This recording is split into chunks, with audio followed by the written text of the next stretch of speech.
जय हिंद दोस्तों, स्वागत है आप सभी का आपके अपने YouTube चैनल लर्नर्स हब में। तो चलिए दोस्तों स्टार्ट करते हैं अपने इस वीडियो को। और आज हमारा टॉपिक रहने वाला है NCERT चैप्टर 3 से बनने वाले जितने सारे क्वेश्चन आंसर होंगे, यानी कि ऑब्जेक्टिव टाइप में, तो उन सभी को हम लोग कवर करेंगे। आई होप आप लोग जो है चैप्टर 1 और चैप्टर 2 को देख लिए होंगे। यदि आप उस वीडियो को मिस किए हैं तो आप प्लेलिस्ट में जाकर उसे देख सकते हैं।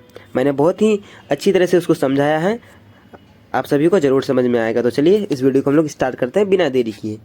तो हमारा पहला क्वेश्चन है, भारतीय उपमहाद्वीप में कई आरंभिक नगर खोजे गए, सबसे पहले खोजा गया नगर निम्नलिखित में से कौन सा है।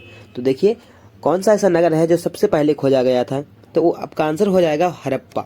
ठीक है दोस्तों, हम लोग इसके बारे में कुछ एक्स्ट्रा चीज़ को जानते हुए चलेंगे। तो एक्स्ट्रा चीज़ है क्या, लगभग 150 साल पहले जब पंजाब में पहली बार रेलवे लाइन बिछाई जा रही थी तो इंजीनियरों को हड़प्पा सभ्यता के अवशेष मिले। ठीक है, परंतु वह इससे अभिज्ञ थे। अभिज्ञ मतलब क्या थे, अनजान थे कि आखिर है क्या है।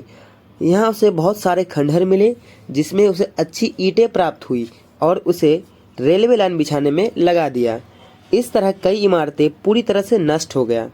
उसके बाद लगभग 80 साल पहले पुरातत्वविदों ने इस स्थल को ढूंढा और पता चला कि उपमहाद्वीप के सबसे पुराने शहर में से एक है। ठीक है, क्योंकि हड़प्पा नगर की खोज सबसे पहले हुई थी। ठीक है दोस्तों, सबसे पहले जो नगर की खोज की गई थी वो हड़प्पा, इसलिए इस सभ्यता को हड़प्पा सभ्यता के नाम से भी जाना जाता है।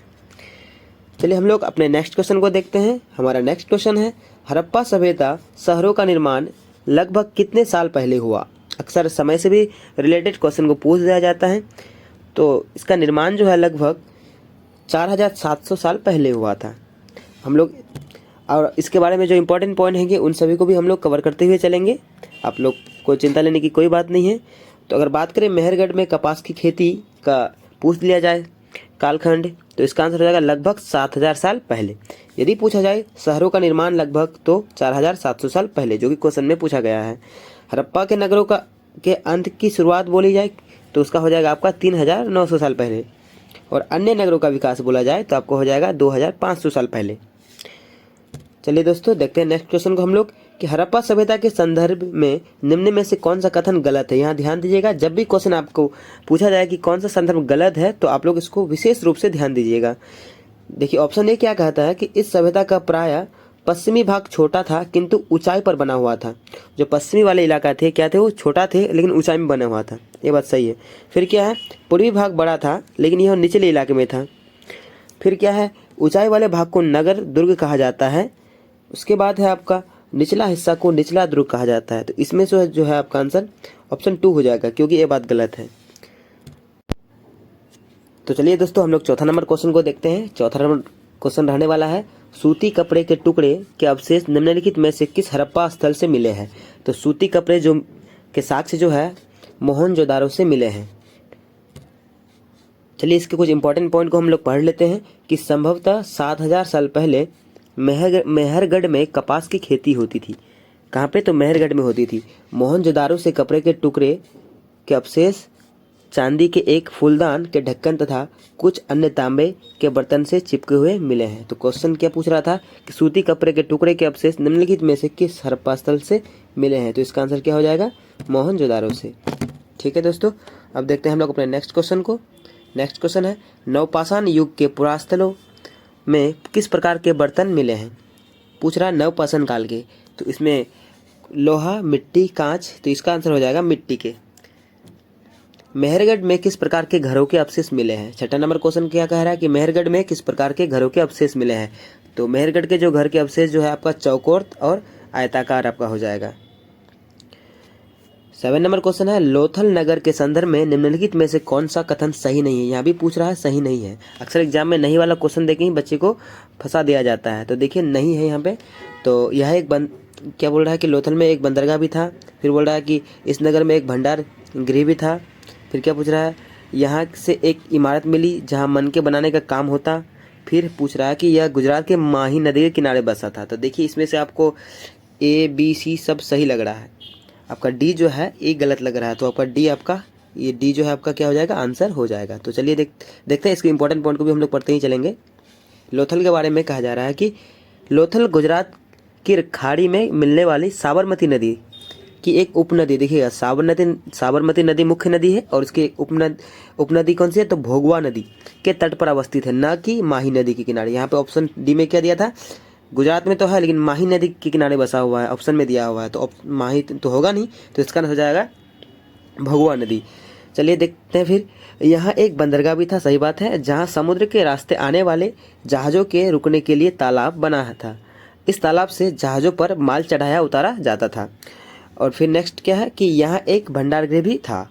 और उसके बाद यहाँ पर एक इमारत मिली है जहाँ संभवतः मनके बनाने का काम होता था। और पत्थर के टुकड़े, अधबने मनके बनाने वाले उपकरण और तैयार मनके भी यहाँ मिले हैं। ये सब चीज़ जो है यहाँ पे लोथल में मिले हैं। 8वां नंबर क्वेश्चन है कि हड़प्पा में मिट्टी के बर्तनों पर सामान्यतः किस रंग का उपयोग हुआ।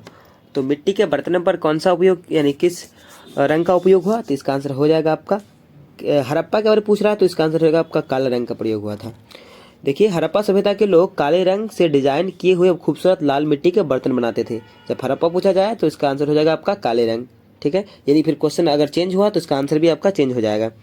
इन बर्तनों के ऊपरी हिस्से में लाल रंग की पुताई कर दी जाती थी तथा निचले हिस्से में काले रंग से विभिन्न प्रकार की चित्रकारी की जाती थी। ये जो है इसमें चित्रकारी भी की जाती थी। नेक्स्ट क्वेश्चन क्या है कि हड़प्पाकालीन नगर 2 भागों में विभक्त थी, परंतु इनमें से एक नगर 3 भागों में विभक्त था, जो कि पूरा डिफरेंट है। वह नगर निम्नलिखित में से कौन सा था। तो सब तो 2 ही विभक्त, यानी 2 भागों का ही विभक्त था, लेकिन एक जो है ऐसा जो कि 3 भाग में था। उसका आंसर क्या हो जाएगा, धौलावीरा। ठीक, देखिए इसके बारे में कुछ इंपॉर्टेंट पॉइंट दिया हुआ है कि हड़प्पा सभ्यता की कई नगर 2 भागों में विभक्त थी। वही जो है धौलावीरा जो है नगर 3 भागों में बांटा गया था। इसके हर हिस्से के चारों ओर पत्थर की ऊंची ऊंची दीवार बनाई गई थी। इसके अंदर जाने के लिए बड़े बड़े प्रवेश द्वार थे। इस नगर में एक खुला मैदान था जहां सार्वजनिक कार्यक्रम आयोजित किया जाता था। 10 नंबर क्वेश्चन है, निम्नलिखित में से किस हड़प्पाकालीन स्थल में एक कढ़ाईदार वस्त्र पहने एक महत्वपूर्ण व्यक्ति की पत्थर से बनी मूर्ति प्राप्त हुई थी। ठीक है, तो इसका आंसर हो जाएगा आपका मोहनजोदारो। जो मोहनजोदारो में जो है एक ऐसी मूर्ति मिली है जिसमें कढ़ाईदार आपको वस्त्र पहने हुए मूर्ति मिली है। इसको याद रख सकते हैं एक ट्रिक के माध्यम से भी, क्योंकि वो मूर्ति को देखेंगे ना तो अपने मोदी जी जैसा कुछ थोड़ा थोड़ा आपको लगने लगेगा। ठीक है, तो आप मोदी जी मोहनजोदारो इस तरह भी याद रख सकते हैं, क्योंकि बच्चा जो अक्सर ना कन्फ्यूज हो जाता है। हर एक नाम तो एक ही जैसा लगता है, कालीबंगा, मोहनजोदारो, हड़प्पा, रंगपुर। ठीक है दोस्तों, तो आप लोग इस तरह से रिलेट करके भी इसको याद रख सकते हैं। नेक्स्ट क्वेश्चन क्या है, हड़प्पा से प्राप्त बाट और मनके के संदर्भ में निम्नलिखित कथनों पर विचार कीजिए। तो चलिए विचार करते हैं हम लोग कि बाटों को बनाने के लिए सामान्यतः चूना पत्थर का प्रयोग किया गया था। तो सही बात है, जो बाटों को जो बनाने के लिए जो है चूना पत्थर का प्रयोग किया जाता था। फिर है मनकों के निर्माण में कार्निलियन पत्थरों का उपयोग हुआ था, यानी एक पत्थर जो है यानी उसको कार्निलियन कहा जाता था। तो इसका आंसर जो है ना दोनों हो जाएगा। देखते हैं इसके बारे में हम लोग कि हड़प्पा सभ्यता में बाटों को चर्ट पत्थर से बनाया जाता था। ठीक है, फिर क्या है, इन्हें शायद बहुमूल्य पत्थर और धातुओं को तौलने के लिए बनाया गया होगा। फिर क्या है, मनके को जो है कार्नेलियन पत्थर से बनाया गया था। पत्थरों को काट कर तराश कर मनके बनाए गए थे। इसके बीच छेद किए गए थे ताकि धागा डालकर माला बनाया जा सके।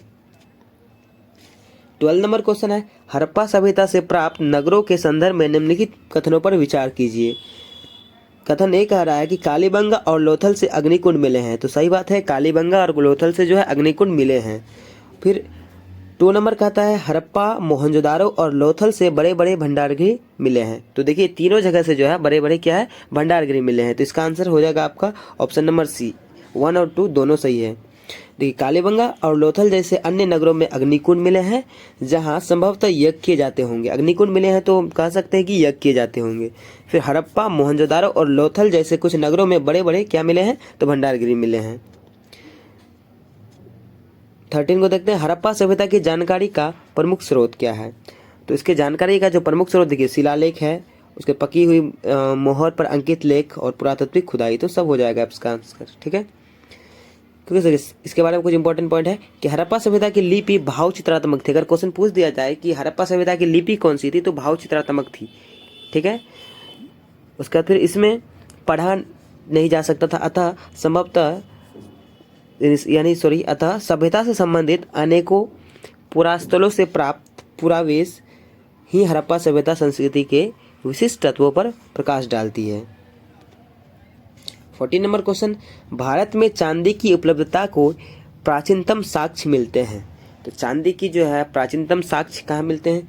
तो इसका आंसर हो जाएगा आपका हड़प्पा संस्कृति से मिलते हैं। 15 नंबर क्वेश्चन कह रहा है सिंधु घाटी सभ्यता के संदर्भ में निम्नलिखित में से कौन सा मिलान गलत है। फिर यहाँ पूछ रहा है गलत के बारे में। तो ऑप्शन ए कह रहा है हड़प्पा के लोग तांबे का आयात उत्तर प्रदेश से करते हैं, तो यही गलत हो जाएगा। जो है तांबे का जो आयात उत्तर प्रदेश से नहीं करते थे। बाकी देख लेते हैं, हम लोग आगे पढ़ लेते हैं कि टीन का आयात आधुनिक ईरान और अफगानिस्तान से क्या करते थे, सही बात है। सोने का आयात कर्नाटक से, तो ये भी सही बात है। तो आप लोग तो ऐसे भी जानते होंगे KGF के बारे में, जो कि सोने के लिए ही फेमस है कर्नाटक में। फिर क्या है, बहुमूल्य पत्थर का आयात गुजरात, ईरान और अफगानिस्तान से किया जाता है। तो देखते हैं इसके बारे में इंपॉर्टेंट पॉइंट को हम लोग जान लेते हैं कि हड़प्पा के लोग जो है तांबे का आयात संभवतः राजस्थान से करते थे। कहाँ करते थे? तो राजस्थान से, और यहाँ दिया गया उत्तर प्रदेश से, इसलिए गलत हो जाएगा आपका। यहाँ तक कि पश्चिमी एशियाई देश ओमान से भी तांबे का आयात किया जाता था। तो तांबे का जो आयात है ओमान से भी किया जाता था। 16 नंबर क्वेश्चन, हड़प्पा सभ्यता में कच्छ के इलाके में खदीर बेट के किनारे निम्नलिखित में से कौन सा नगर बसा है। तो खदीर बेट के किनारे कौन सा नगर बसा है? तो इसका आंसर आपका हो जाएगा धौलावीरा नगर बसा है। कच्छ के इलाके में जो है खदीर बेट के किनारे धौलावीरा नगर बसा था। वहाँ पानी मिलता था और वहाँ की भूमि क्या थी? तो उपजाऊ था। इस तरह से भी क्वेश्चन पूछ दिया जाता था या पूछ दिया जा सकता है कि इनमें से कौन सा भूमि उपजाऊ था। तो इसमें भी अगर धौलावीरा आपको मिलेगा तो उसको आप टिक कर दीजिएगा। 17 नंबर क्वेश्चन, एक जुते हुए खेत की खोज की गई थी। तो VBI क्वेश्चन है, वेरी वेरी इंपॉर्टेंट है, अक्सर एग्जाम में पूछा जाता है। तो एक जुते हुए खेत की खोज की गई थी, तो इसका आंसर कहाँ हो जाएगा आपका? मोहनजोदारो से, कालीबंगा से। तो नॉर्मली आपका कालीबंगा हो जाएगा इसका आंसर। 18 नंबर क्वेश्चन, सिंधु सभ्यता में महान स्नानागार कहाँ से प्राप्त हुआ है? स्नानागार जो है कहाँ से प्राप्त हुआ है? तो इसका आंसर हो जाएगा आपका तो मोहनजोदारो, इसका आंसर हो जाएगा आपका। 19 नंबर क्वेश्चन, सिंधु सभ्यता का कौन सा स्थान जो है अब पाकिस्तान में है? जो कि अब कहाँ है? तो वर्तमान में पाकिस्तान में है। तो हड़प्पा नगर जो है वर्तमान में कहाँ पे है? तो पाकिस्तान में है। सिंधु सभ्यता का कौन सा स्थान, ये तो रिपीट हो गया है। तो 20 को हम लोग देखते हैं डायरेक्ट कि हड़प्पा सभ्यता का पतन नगर था, यानी पतन नगर किसे कहा जाता है? तो इसका आंसर आपका हो जाएगा लोथल को। ठीक है दोस्तों, तो बस दोस्तों आज बस 20 क्वेश्चन ही था। आई होप आपको वीडियो अच्छा लगा होगा और आप चैप्टर 4 के लिए रेडी रहिएगा, क्योंकि अब जो है चैप्टर 4 को लेके हम लोग आने वाले हैं और चैप्टर 4 से जितने सारे क्वेश्चन आंसर बनेंगे ऑब्जेक्टिव में, उन सभी को फिर हम लोग एक एक करके सबको क्लियर करेंगे। तो दोस्तों बने रहे इसी तरह हर एक वीडियो में, ताकि आपके हर एक एग्ज़ाम के लिए ये बहुत ही फ़ायदेमंद रहे। तो ठीक है दोस्तों, मिलते हैं फिर अपने नेक्स्ट वीडियो में। तब तक के लिए जय हिंद, जय भारत।